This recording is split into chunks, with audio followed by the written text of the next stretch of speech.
Funding for Utah Insight is made possible by viewers like you. Thank you. Tonight on Utah Insight, a state of emergency. It's really bad.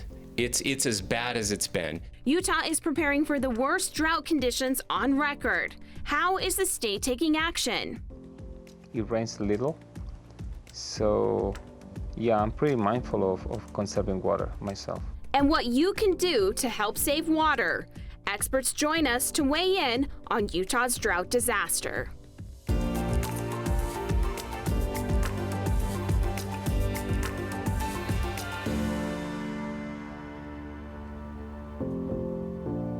Welcome to Utah Insight. I'm Rayanne Christensen.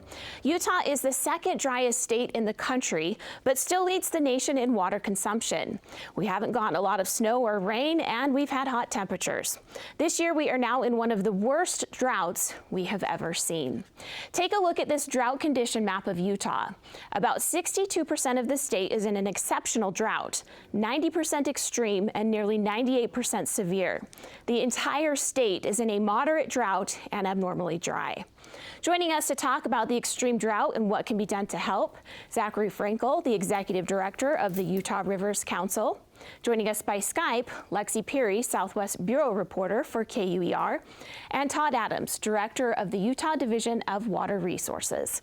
Thank you so much for being here with us today. And Zach, I want to start with you. What's going on this year? What is the big problem? The big problem, of course, is that we're in the middle of a climate change mega drought. And the last 20 years, we've seen our snowpacks shrink down because our wintertime air temperatures are so much warmer. So that means winter is a shorter season. It starts later and it ends sooner. And so those effects mean we have less snow. And that's a big problem for our water supply for all of Utah, because about 85 to 90% of the water we drink and apply on our farms and apply on our landscapes outside our homes and businesses, that comes from snowmelt runoff. So that's really why we're in a drought this year. And it's going to be ongoing. This is just going to continue year after year. Absolutely. That's right. You know, climate change is here to stay. The question is, how much worse is it going to get? In the Colorado River, in the last 20 years, we've seen a 20% decline in flows, and many scientists are saying we could see a 40% decline over the 20th century average of flows. So we really need to batten down the hatches and get prepared for the new reality we're in today. Okay, and Lexi, I know that you are a reporter in your area, and southern Utah is in a D4 drought, the worst that it can be. Have you seen it this bad? Yeah, so I'm based in St. George. I've only been here just under 2 years, but this year it's a lot more pronounced. Everywhere you look, this is something that you can see at a very visible, in a very visible way. I've been out to Sand Hollow and Quail Creek, reservoirs that Washington County are known for, and they're a lot smaller. Beaches are a lot bigger, which may be good for beach goers, but the reservoirs have a lot less water. Another way that we're seeing the impacts of the drought in a very visible way is wildfires. I was out at Zion National Park at a burn scar of the first February fire that the park has ever had. And, drought and wildfires are very connected. And so in southern Utah, we're seeing it much more pronounced this year, and it's concerning. Okay, and Governor Cox just this week issued more executive orders regarding the drought, limiting water on the state-owned facilities, also calling for residents to conserve more.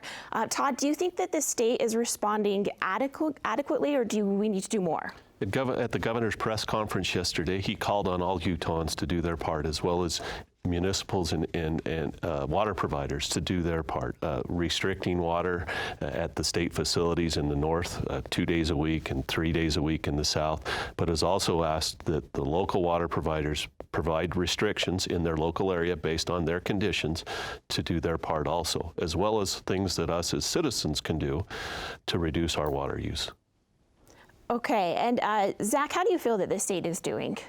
The state's really doing an inadequate job in preparing us to get out of and get through this climate change mega drought. There's just no question. The most important thing to understand about water in Utah is that it is a moneyed interest. It is a special interest like any other. So any American knows that once you start proposing billions of dollars in new spending, there are winners and losers, and the winners are the ones that hire the lobbyists to get those contracts and to get that spending approved. And so what we have seen in Utah water policy on the state level for decades now is real inaction on reducing our nation-leading water use. We've seen opposition to water conservation in the halls of the State House literally for more than 20 years. And so it's not just about facts and information. It's not about policies and technologies. It's about what do we need to do for the people to be represented against what the interests are of the moneyed special interests in the State House. Okay. And we asked you on social media, Utah is in a drought emergency. Our reservoirs are low and officials are warning of the dangers of a particularly bad fire season. What do you think about drought and water use in our state? Barbara Crandall on Facebook writes, the city actually pays people to drive around to check your recycle, and if you have the wrong items in it, they don't take it. Hire someone to drive around and ticket residents watering their lawns in the middle of the day. Now, Nevada just put a ban on non-functional grass. We're already starting to see mandatory restrictions being put in place in Lehigh, some places in Weber counties. Todd, do you think that these things will help? Absolutely, they will help. You know, Weber Basin Water Conservancy District just put out a press event talking about 3 strikes and you're off. And I believe that's going to help. I've seen, where I live in Davis County, I've seen a lot of reduction in water use over the last little bit. With that said, we need to do more. And this is going to be enforced? Yes, it will be enforced, and it'll be enforced at the local levels. Okay, Lexi, are you seeing any mandatory restrictions in your area yet? There aren't any mandatory ones yet. There's quite a few voluntary ones, related to time of day watering. You can't water, between 10 a.m. and 8 p.m. But I think that mandatory restrictions could be coming up. Municipalities have already implemented firework restrictions and other fire restrictions. So, I think that water restrictions could be, on the horizon. And we saw that some areas are going to shut down their secondary water early. Do you think that will help us, Zach, towards the future of the secondary water? Is that something we should be metering? Yeah, so Utah's the biggest secondary water user in the United States, and secondary water systems are extremely wasteful. So what are we talking about here? We're talking about old farm canals that got converted to sprinkle grass or flood irrigate grass, mostly in the suburbs, okay? So most of those users are unmetered, meaning there is no measurement of how much water they use, okay? So it's like an all-you-can-eat buffet. So you wouldn't send someone on a diet into an all-you-can-eat buffet and say, go have 50 plates, go have 100 plates of food. We have no idea how much you're gonna eat. Go ahead and do it. It's counterintuitive to saving water. And there have been numerous bills at the State House to try and require meters on these secondary water users, and they've been defeated again and again and again. So these secondary water users are paying $100, $200, sometimes more in a one-time annual fee for all the water they can use. So there's as much of this water being used in secondary water use as almost the entire Salt Lake Valley uses in a year. And the state's basically just been unable to enact restrictions to even just measure the use, not even pay for it. When you look at the economics here, that's what we're failing to really utilize.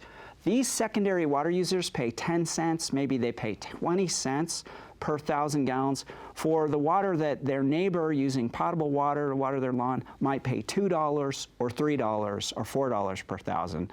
So we're not even taking the first basic steps to really use economics to our advantage to save water. And it's time we tried.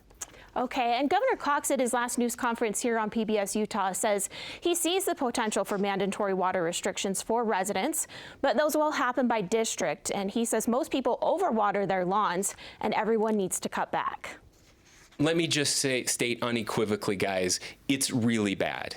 It's as bad as it's been.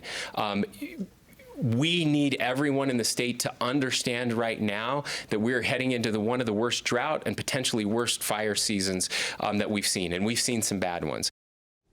So back to that secondary water discussion, Todd, residents should prepare for this because it's coming. In the press conference yesterday from the governor, he said, you know, we're working on this. Absolutely. The legislature, in fact, in this last legislative season, Zach, we worked together on secondary water bill. It's happened over the last several years, but we actually got funding for secondary metering in Class 1 and 2 counties. There wasn't a secondary meter developed 10 years ago. Those meters have been created, and where they've been installed and provided smart billing and people the information, we've seen reductions in the 30 to 40% range. Okay. It's promising technology. Okay. And the state put together a new river board authority this year, possibly looking into tapping more into the Colorado River. Zach, the Colorado River Compact is from 1922, and it's reported Utah isn't taking all of its shares. Do you think that's the answer to our water problems? Yeah, so, you know, again, we're back to that moneyed interest and the propaganda campaign it's created, which is a total false, fantastical claim. The reality situation is Utah has used 100% all of its Colorado River water use. The claims to the contrary are part of a lobbyist propaganda campaign, and it's shameful. There is no more water in the Colorado River. Everybody in the basin that takes water seriously knows the Colorado River has declined 20%. The Bureau of Reclamation data from the federal government indicates clearly the river is declining. And as it declines, it's just like going into a diner to get a slice of pie. You know, Utah gets a percentage of the pie. If we go to that diner one night and the chef has made a smaller pie pan, the pie is smaller and our slice is smaller. That's what the legal 1922 Colorado River Compact says. It does not say we are owed a certain size slice. It says we get 23% of what's left over.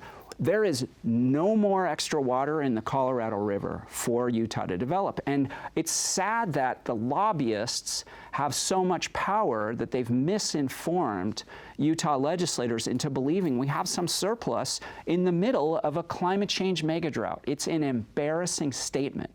And it's why the other 6 states in the basin are putting their foot down and saying no Lake Powell pipeline. Okay, and I know Lake Powell is at historic lows. Lexi, do you think a Lake Powell pipeline is the answer to our water problems in your area? Yeah, it is concerning to see what's happening at Lake Powell. You know, that bathtub ring that everyone talks about is just getting bigger and bigger. And is it the answer? I mean, that's what local leaders think. The Washington County Water Conservancy District, you know, this is their way of, you know, preparing for the growth and, you know, helping with the water supply that we have down here. We only have one main source of water, which is the Virgin River, which is also being heavily impacted by climate change. And so water leaders really want to have another source, you know, an alternative to the Virgin River. You know, it's still concerning what's happening at the, you know, to the Colorado River, but leaders say, you know, it's better than having no other alternative. So is it the answer? I'm not really sure, but water leaders down here definitely think so. And Todd, how do you feel about the new River Board Authority? Do you know what their purpose is? Are they going to be trying to tap more into the Colorado River? Well, the Colorado River Authority Board, the new one that was passed in the legislation this year, will increase our capacity to work together on Colorado River issues with the other basin states. The other basin states have created similar types of boards to negotiate and to work on the Colorado River issues. Okay. And with Utah's population expected to keep growing, many homeowners are trying to do their part to conserve water. Liz Adiola takes us to Riverton and introduces us to an education program that is helping Utahns cut back in their yards. I have no talent with my hands. That's not totally the case for Rodrigo Gonzalez, a chief designer behind some of the tall buildings you see in downtown Salt Lake City. It's just that when it comes to his own backyard, That's when I show my lack of handiness. that's when things get a little tricky. It was unfinished. It was just soil, right? Like, it looked awful, like desert, but really dusty. So we were really uncomfortable for about 7 months. That is until a coworker told Rodrigo about Localscapes. Now, for full disclosure, PBS Utah is an educational partner with the program. What Localscapes does is helps homeowners learn how to designate an open shape in their yard, create gathering areas and activity zones, paths and planting beds, all while taking Utah's unique climate into consideration. They are great, and they're really mindful, right? And they really want to help the homeowners with their projects. Participants make their way through the 5-step program, taking classes that are now online at their own pace. I'm always excited to do something new. Squash, jalapenos, and tomatoes. They're growing fast. I think they're gonna do great. Yards simply covered in rocks, well, they're a thing of the past. Instead, people are creating eye-catching landscapes that are also eco-friendly. It's amazing. Every year now, we cannot wait for the good weather to come by, because we enjoy being here in the backyard and have some coffee. Sometimes we eat outside. Without having to worry too much about also feeding the foliage. Whenever it starts budding, it looks amazing. Yeah, and it's then beautiful. It's gonna grow like really gets big. really big. It's really beautiful. It's beautiful. We live in Utah. Feels like a desert. It rains little, so yeah, I'm pretty mindful of conserving water. We have drip system for the bushes and the trees, and so far so good. It works really well. It's a benefit that could eventually offset the cost of localscaping a yard. You don't have to be a designer. These guys give you all the pointers. Rodrigo's wife, Susanna, says it also helped them avoid costly mistakes. With those classes, you learn things that you have no idea about, like how to measure the trees, how far they have to be from the fence. I think it is organized, because I am OCD myself. We enjoy the process, of course, right? Seeing the transformation from having nothing here and looking at it like that, I like it. Yeah. We could have done better, though. Now I keep thinking back, but it is what it is, I guess. You're a perfectionist. Yeah, I'm terrible. A perfectionist who found the perfect way to get out of doing too much yard work. Fertilizing the plants and bushes, the trees, the grass, and mowing. That's about it. This is gonna sound bad, but I don't like mowing. Oh, it sucks, and I get allergies, Yeah. Because less time mowing leaves more time for their pups and that perfect cup of coffee. We love being outside. It's worth it. It's really worth it. So far, so good. I think we spend less water, and the maintenance is little other than keeping an eye on the bushes and the trees. The dogs love it. We love that they love it too. And yeah, we really enjoy being outside. I don't know if anybody likes mowing, but so localscaping, this is a super helpful way to incentivize residents to change landscaping at their homes. Todd, we see this in Salt Lake County. Any plans maybe to take it statewide? We've been working with the legislature on some new policy towards this. I think the governor talked a little bit about what was going on yesterday with that in his discussions with legislative leadership, and we're working towards that. Okay. And turning to another social media comment, Jolene Alexander says, I have so much to say on this. How about rebates for homeowners to use drought-tolerant landscaping and to encourage people away from thirsty lawns? How about new construction having mandated to be xeriscaped? How about more education on the sources of our water? I would bet many don't know everything we use comes from our snowpack. How about more education on the impact of our ever-lowering Great Salt Lake on our ecosystem and what will happen to Utah if it dries up? Zach, that's a big question there, but do you think Utah is going to dry up? Utah's not going to dry up, at least not in our cities. You know, most of the water we use in our cities is outdoors on our landscape for an ornament, something completely optional. It's not really essential to our economy. So, you know, this idea that our grass is going to die is kind of ludicrous. What grass does is it goes into dormancy.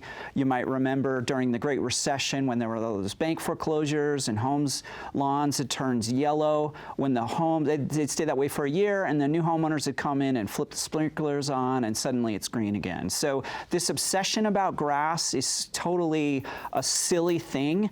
You know, it's, again, there have been bills run by, in fact, powerful legislators at the State House trying to remove the requirement that cities have to require grass to be constructed. And those bills have been defeated by the special interests at the State House. There are many communities where grass is a requirement to be installed, and that's a problem. The Localscapes program is a good solution, and it's one of many. Look, the reality here, though, is we've got to stop watering concrete. And it's not going to be stopped by advertising campaigns and finger wagging and asking people not to. It's got to be done in the bill. Utah has the cheapest water rates for municipal water in the country. We got to stop that. We got to stop subsidizing those rates with property taxes and sales taxes, which just bring down the cost of water. Again, if we have this cheap all-you-can-eat buffet that we're charging people, we got to expect they're going to overeat. And, you know, I can't drive across a neighborhood in the summer without seeing gutters full of water because people are watering concrete. There's no reason to water concrete. And Lexi, how are you seeing it in your area? Are people xeriscaping, or are you seeing sprinklers on a lot down there right now?